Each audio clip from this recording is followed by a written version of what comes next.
saw the flickering shadows of love on her blind. She was my woman.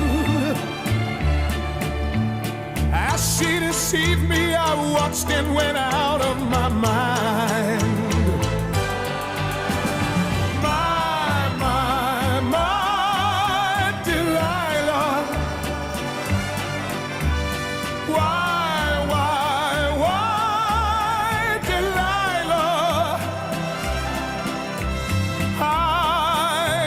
See, that girl was no good for me, but I was lost like a slave that no man could free.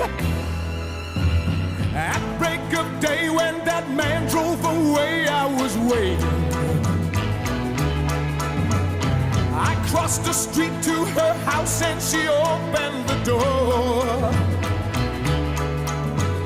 She stood there laughing. I felt